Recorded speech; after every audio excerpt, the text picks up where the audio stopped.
Hey guys, Professor Bill, Comic Book University, and Miles Morales Spider-Man issue number 21. Cap actually screams out, Spider-Man! And he's not talking to Peter Parker in this one. And I'm telling you, you want to solidify the man, that's one of the best ways to do it. Let's get talking about who made this comic book. And we'll go on from there. Let's tell you a couple things about how I'm apparently the worst reviewer on the face of the planet. Feel free to agree if you wish. Saladin Ahmed is the writer, Marcelo Ferreira on pencils, Wayne Foucher doing the inks, and David Curiel doing colors. Letters by VC's Corey Petit, Javier Guerren, and David Curiel doing the cover, and there's two variant covers out there. Okay, so we start off with, well, where we were supposed to have left off with the previous issue, but the greatest freaking reviewer on the face of the planet forgot to post the review that he did last week. By the way, that's me, if you're not catching the hint. I actually did the review. I did it, I edited it, it was done, and I thought I posted it. I was apparently wrong, so derf. Anyway, it's a pretty cool battle, and it comes to a conclusion in this issue. Spider-Man is Miles is doing the best he can to take out the Earth 616 version of Miles, who is using every form of the ultimates that he possibly can. He's using the Hank Pym, Giant Man, and the Ant-Man version of themselves. And I know that went on to other people also, but whatever, you get the gist. He's using a shield, he's using repulsor beams, he's using nanite projectors, he's using a lot. And he's also got his goblin army. And there's only one way, apparently, to stop this. Now, look, the battle is actually going really well. And not just for Spider-Man, but for us also as the reader, it was really good. But I guess they decided we have to end it now, so let's end it right here. And everything else would just be in pure wrap-up mode.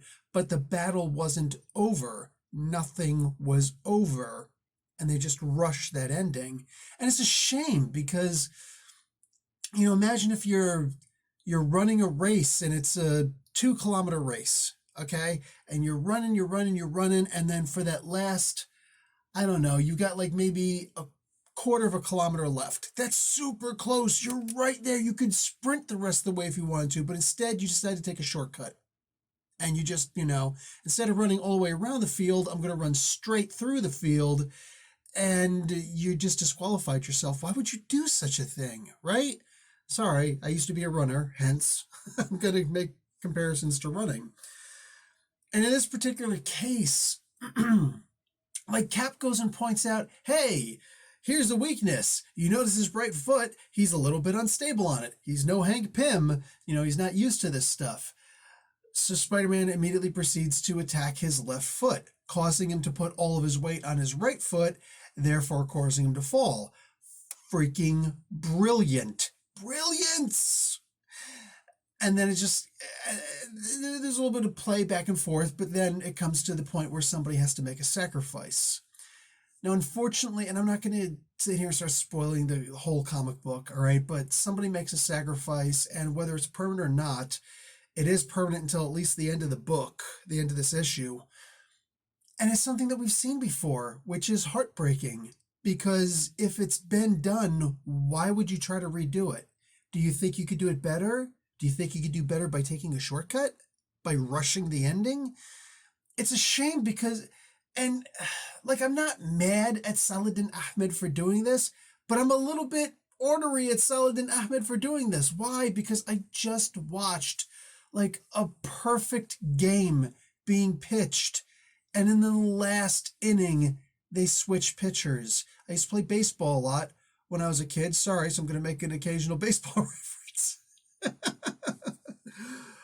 And I'm just so bothered by this. Why would you rush this?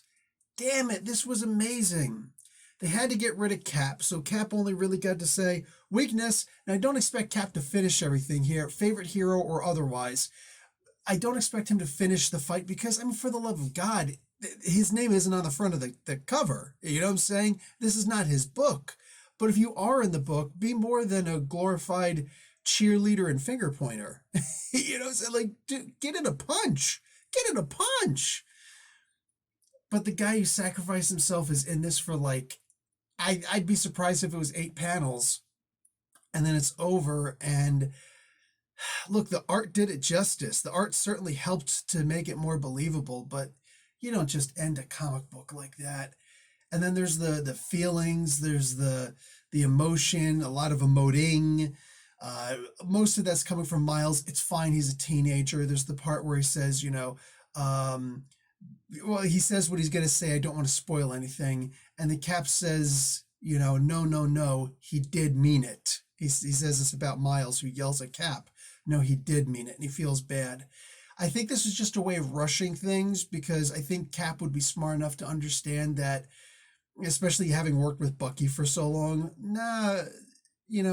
Miles is just a kid.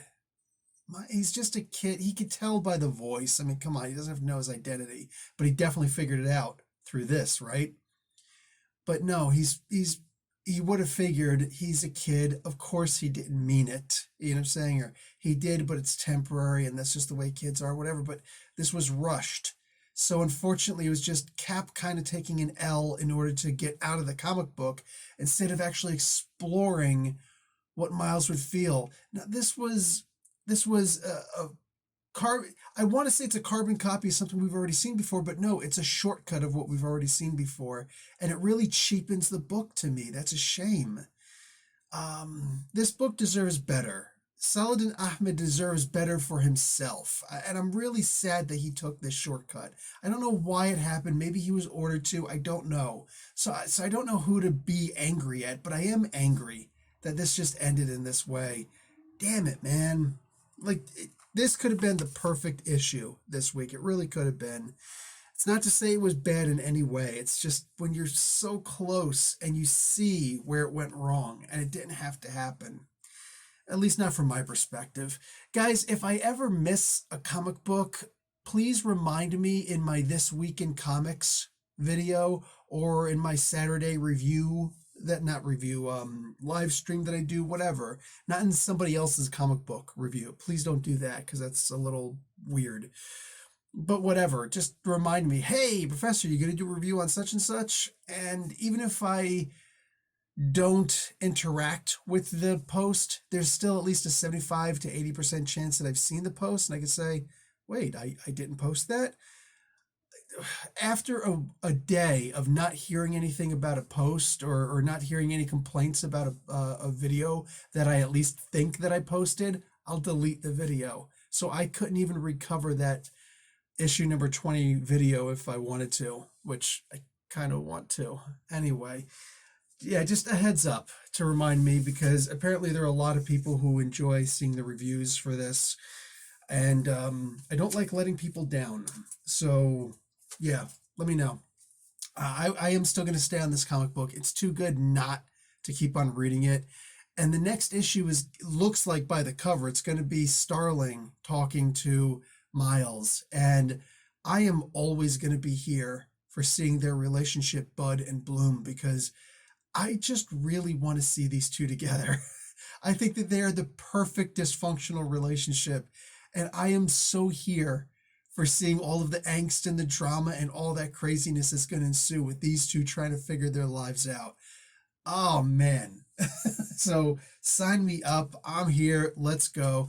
Like the video, watch an ad, and check out comicbookuni.com. Professor Bill, Comic Book University. Class dismissed.